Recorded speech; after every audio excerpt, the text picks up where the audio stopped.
Hello everyone. देखिए friends, इस video में पढ़ेंगे क्लास 10 का साइंस और क्लास 10 के साइंस के वेरी वेरी एमपी के हैं टॉपिक हैं। और देखिए यही टॉपिक आपको तैयार करके जाने हैं बोर्ड एग्जाम 2027 के लिए।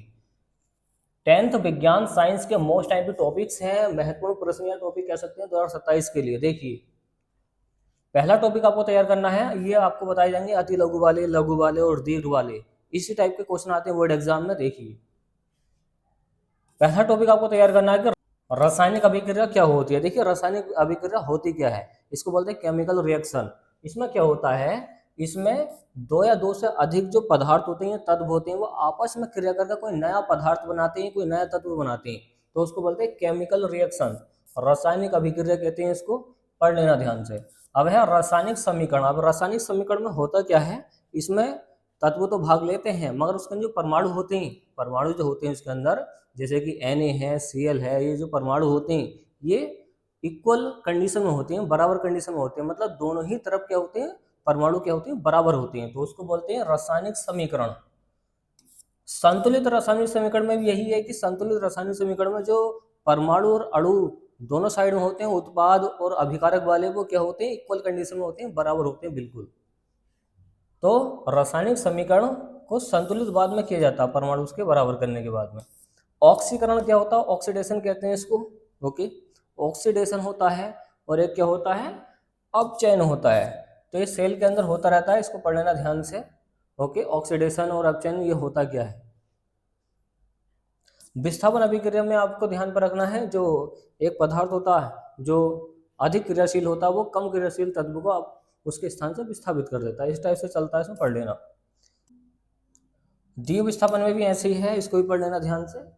देखिए अगला टॉपिक आपको तैयार करना, ऊष्माक्षेपी अभिक्रिया क्या होती है। देखिए मोस्ट एमपी क्या है क्वेश्चन है, ऊष्माक्षेपी होती क्या है। वह अभिक्रिया जिसमें ऊष्मा का उत्सर्जन होता रहता है, अगर ऊष्मा वहां से उत्सर्जित हो रही है, मतलब निकल के जा रही है, तो उसको बोलेंगे ऊष्माक्षेपी अभिक्रिया। ऊष्मा शोषी अभिक्रिया में क्या है, वो ऊष्मा का अवशोषण होगा, ऊष्मा वहां पे भरेगी, ऊष्मा का अवशोषण होगा, तो क्या हो जाएगी, वो ऊष्मा शोषी अभिक्रिया हो जाएगी। तो दोनों ही अभिक्रियाएं क्या है, मोस्ट एमपी है बोर्ड एग्जाम 2027 के लिए, पढ़ लेना इसको ध्यान से। संक्षारण क्या होता है, संक्षारण आपने पढ़ा होगा। ओके, अभी संक्षारण होता क्या है। देखिए जैसे कि रंजकता होती है, वैसे संक्षारण में एक ही टॉपिक है, इसको पढ़ लेना ध्यान से। जो संक्षारण होता है इसमें जंग आ जाती है नमी आने के बाद में। अम्ल क्या होता है, देखिए अम्ल काफी बार पूछा गया है, अम्ल किसे कहते हैं। देखिए अम्ल में ये बताया गया था, जो जलीय विलयन में H पॉजिटिव आयन देते हैं उसको अम्ल कहते हैं। स्वाद में कैसे होते हैं, खट्टे होते हैं, ध्यान पर रखें, और इनका पीएच मान 7 से कम होता है। क्षार क्या होता है, जो अम्लीय, इसमें बुलाया था क्षार में कि जो जलीय विलयन में OH निगेटिव देते हैं, अगर OH निगेटिव देते हैं उसको बोलते हैं क्षार। जैसे कि KOH, ये क्या हो गया, क्षार हो गया है। अम्ल का देख लें HCl होता है, ये H पॉजिटिव आयन देगा, ये OH नेगेटिव देगा। लवण क्या है, देखिए लवण भी इसी से रिलेटेड क्वेश्चन है, तो अम्ल क्षार लवण बहुत चलता है, पढ़ लेना ध्यान से। पीएच की परिभाषा बहुत आती है, पीएच बराबर क्या होता है, पीएच बराबर होता है माइनस का log इंटू में H पॉजिटिव, बहुत बार पूछा गया, इसको पढ़ लेना ध्यान से। और देख लें स्पीड से क्वेश्चन कौन कौन से तैयार करने। अगला टॉपिक है कि उदासीनीकरण अभिक्रिया क्या होती है, क्वेश्चन में बहुत आता है, पढ़ लेना इसको ध्यान से। धातु क्या होती है, जो चीज में चमक होती है, ठोस होती है, पढ़ लेना इसको, सब आपको इसको दिखाया जा रहा है। धातु इसका उल्टा हो जाएगा। मिश्र धातु क्या होता है, जिसमें एक से अधिक धातु आपस में मिला के कोई नई धातु प्राप्त होती है, उसको बोलते हैं मिश्र धातु। विद्युत अपघटन क्या होता है, ये भी अच्छा क्वेश्चन है। कार्बनिक यौगिक क्या होते हैं, किस तरीके से काम करते हैं, कैसे बनते हैं, सब पढ़ लेना ध्यान से कार्बनिक यौगिकों के बारे में।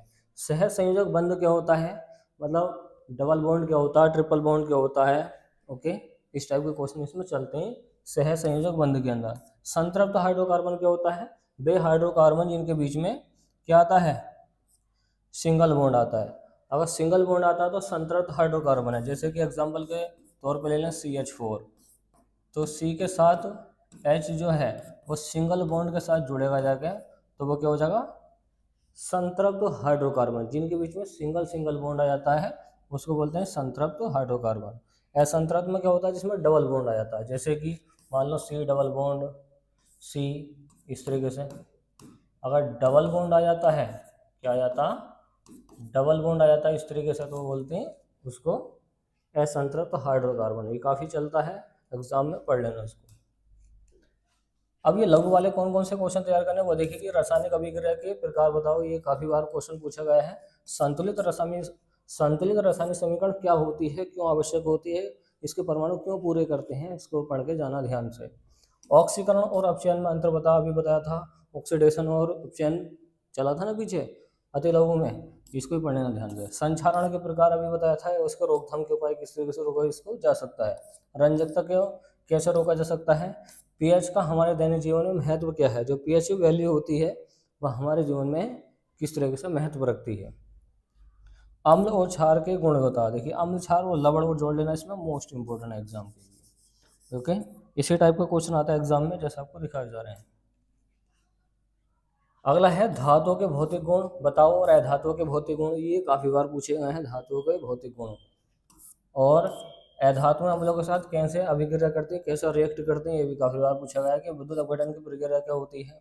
कार्बन यौगिकों की विशेषताएं बताओ। जो कार्बनिक यौगिक होते हैं जो कार्बन से बने उनकी विशेषताएं क्या है। सहसंयोग बंध कैसे बनते हैं। साबुन और डिटर्जेंट। देखिए साबुन और डिटर्जेंट इसको बोलते हैं एक साबुनीकरण की अभिक्रिया। साबुनीकरण, जो साबुनीकरण की अभिक्रिया मोस्ट इंपोर्टेंट है एग्जाम के लिए, इसको पढ़ लेना ध्यान से। एथेनॉल के उपयोग बताओ। C2H5OH, C2H5OH इसका फॉर्मूला होता है, पढ़ लेना इसको ध्यान से। ओके, अगला है एथेनोइक अम्ल के गुण बताओ। तो एथेनोइक अम्ल के गुण भी आपको लिख के जाने, पढ़ के जाने, समझ के जाने। अगला टॉपिक क्या है वो देखते हैं। अब आते हैं दीर्घ वाले। रासायनिक अभिक्रियाओं के विभिन्न प्रकार। देखिए संयोजन अभिक्रिया, विस्थापन अभिक्रिया, द्विविस्थापन अभिक्रिया, ऊष्मक्षेपी ऊष्मशोषी अभिक्रिया, सब इसी के अंडर में आती हैं, इसी क्वेश्चन के अंडर में। ये पहले वाले चैप्टर में पहला क्वेश्चन है, इसको पढ़ लेना। ऑक्सीकरण एवं अपचयन अभिक्रियाओं के उदाहरण सहित बताओ। तो ये काफी बार पूछे जा रहे हैं, इसको पढ़ लेना 27 के लिए। संक्षारण क्या होता है, फिर से आ चुका है ये वाला कि इसमें लौंग के अंदर। और ये देखिए ये जो क्वेश्चन है अम्ल क्षार लवण के गुण विस्तृत रूप में लिखिए, तो इसकी परिभाषाएं गुण सब कुछ पढ़ के जाना है। ये क्वेश्चन इस चैप्टर से बहुत आता है एग्जाम में, लॉन्ग क्वेश्चन है। अगला है पीएच स्केल का महत्व, विस्तार से समझाइए। पीएच स्केल क्या होता है, जिसने इसकी खोज करी है सब पढ़ लेना। धातु का रासायनिक गुण बताओ। जो धातु के रासायनिक गुण होते हैं वो सब आपको बता के जाने, पढ़ के जाने अच्छे से। धातुओं के रासायनिक गुणों का वर्णन में करना है, अधातुओं के और धातुओं के। धातुओं की अभिक्रियाशीलता श्रेणी समझाइए। जो धातुओं की अभिक्रियाशीलता श्रेणी होती है उसको समझाना अच्छे से। कार्बनिक यौगिकों का वर्गीकरण कैसे होता है, इसको पढ़ लेना ध्यान से। जो कार्बनिक यौगिक होते हैं उसका वर्गीकरण हम कैसे कर सकते हैं, इसको भी पढ़ना है। अगला है सहसंयोजक बंध का निर्माण एवं गुण बताओ। जो सहसंयोजक बंध होता है उसका निर्माण कैसे किया जा सकता है। अगला है साबुन और डिटर्जेंट की देखिए क्रिया विधि, ये कार्य विधि मोस्ट इंपोर्टेंट है। इसको दूसरे नाम से भी जाना जाता है साबुनीकरण। साबुनीकरण, साबुनीकरण की अभिक्रिया किस तरीके से बनती है। साबुन का सूत्र क्या है, C17H35COONA। तो पढ़ लेना ध्यान से इसको। साबुनीकरण की अभिक्रिया को बहुत बार पूछा गया है। यही क्वेश्चन आपको तैयार करने हैं, सारे क्वेश्चन आपको बता दिए, इसी टाइप के क्वेश्चन आते हैं एग्जाम में। तो उम्मीद है फ्रेंड्स आपको ये वीडियो जो है पसंद आई होगी, तो वीडियो को लाइक एंड शेयर कीजिए, चैनल को सब्सक्राइब कीजिए। थैंक्स फॉर वॉचिंग गाइस, और मिलते हैं इसी नेक्स्ट वीडियो में जिसमें काफ़ी इंपॉर्टेंट क्वेश्चन बताए होंगे सारे सब्जेक्ट के आपको। चलिए।